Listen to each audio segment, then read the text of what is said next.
Hi everybody, welcome back to my next episode of Lunch and Learn. We are here in Playter Estates and the boundaries are Danforth to the south, Fulton to the north, Jackman to the east, and the DVP to the west. Now when you hear Danforth, you actually think, oh, you're in the Danforth. But I promise you, if you live in Playter Estates, you live in Playter Estates. People here will sort of say it's Danforth adjacent, but it's definitely not the Danforth. You do have all the great stuff on the Danforth, but Playter Estates is its own little enclave.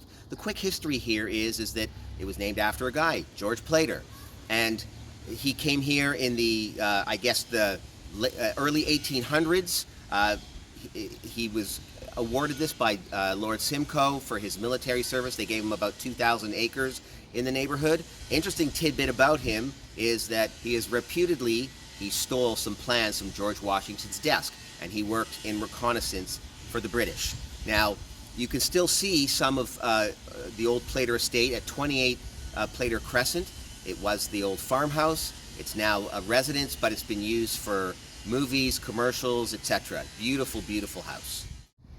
So the architecture in this neighborhood is primarily Victorian, Edwardian, and Georgian influences. They were built in between about 1912 to about 1930 was the majority of the stock. There's tons of detached houses here. There's some semis as well. Very, very few knockdowns. I've only seen maybe just a couple. And as far as condos go, there really is only one significant condo that's been built, even though they're building one more near the Danforth, but there's one at 980 Broadview, which is a little bit older. Anyways, prices in the neighborhood.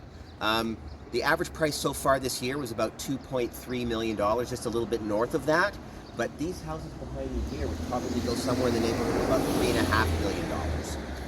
Anyhow, let's go down. I know that we're in the Danforth and you'd think that we were going to go for Greek food. We're not. When I do a Danforth lunch and learn, that's where we'll go. But now we're going to go to this Persian restaurant.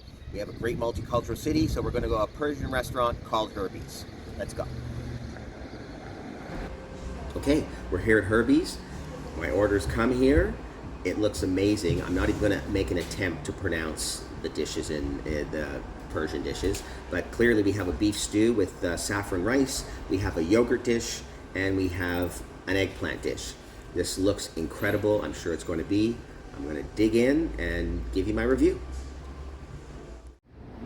So I'm going to end it out here at Carrot Common. This is at the foot of Playter Estates, right on the Danforth. Lunch was good. I really liked Herbie's. It's something that when you come down here, as opposed to Greek food, if you're looking for something else, very, very good option. Anyways, so Carrot Common has been here since 1988. It's very, very popular. Lots of cool little shops. Just Playter Estates in general. Good access to the Danforth, as I've said. Schools, great schools. Jackman Public School is like a really, really big draw for a lot of people. It's really good access to transit, easy access to the DVP. This is a neighborhood that if you're looking for downtown and something in the price range that we were quoting in the $2 million range, this is a place to check out. All right, I love doing these videos. Share, like, I love when people comment on it, and we'll talk soon.